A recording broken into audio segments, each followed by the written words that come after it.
দর্শক, এখন আমি অবস্থান করতেছি গাইবান্ধা জেলার গোবিন্দগঞ্জ থানার ফুল ফকিরিয়া হাট, গ্রাম অঞ্চলের হাট, ছোট্ট একটা হাট আর কি। এটা অনেক নাম করা হাট আর কি। এখানে আমি এসে 10 কেজি শসা অর্ডার করলাম। 10 কেজি। আপনার নামটা একটু জানতে পারি? মোহাম্মদ আসাদুল ইসলাম। আসাদুল ইসলাম না? আপনি কত বছর ধরে ব্যবসা করেন? 7 বছর। 7 বছর। শুধু কাঁচামালির ব্যবসা করেন? এই মালগুলো কোথায় কিনুন আপনি? এখানেও কিন্তু মহাস্থানও কিনি। মস্তান থেকে বা অন্য অন্য জায়গা থেকে এনেছেন? আমি এখানে খুচরো বিক্রি করেন। তা আমি এই যে 10 কেজি শসা, 5 কেজি মরিচ কিনলাম, আপনার লাভ তো অবশ্যই কম বেশি থাকবে। অবশ্যই কম হবে। কম বেশি থাকবে। আমি জানতে পারি আপনার বাড়ি কোথায়? এখানে আমার বাড়ি বলতে ছোকরা। বুজুর ছোকরা। ওকে, অসংখ্য ধন্যবাদ আপনাকে। আপনার দোকানে এত জিনিস নিলাম, আরো অন্য অন্য মাছ কিনতে হবে, যেহেতু আমি একটা অনুষ্ঠান আয়োজন করতেছি মেলার মাহফিলের, ইনশাআল্লাহ।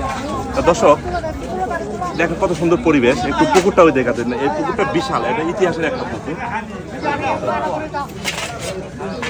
আমি আপনাদের একটু দেখাই।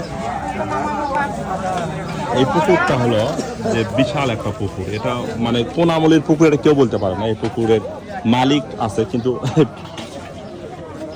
এই পুকুরের পাড়ে এই বাজারটি বসে। গ্রামীণ বাজার, গ্রামীণ পরিবেশে বাজারগুলো বসে।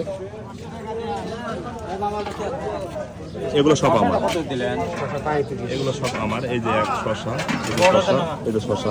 তাহলে এটা আলাদা করে আসে না, আমরা নিয়ে নেবো, ঠিক আছে? আপনার বিল কত হয়েছে? মামনা আদলা 500 টাকা। আচ্ছা ঠিক আছে, আমি আপনার বিল দিতেছি, সমস্যা নেই।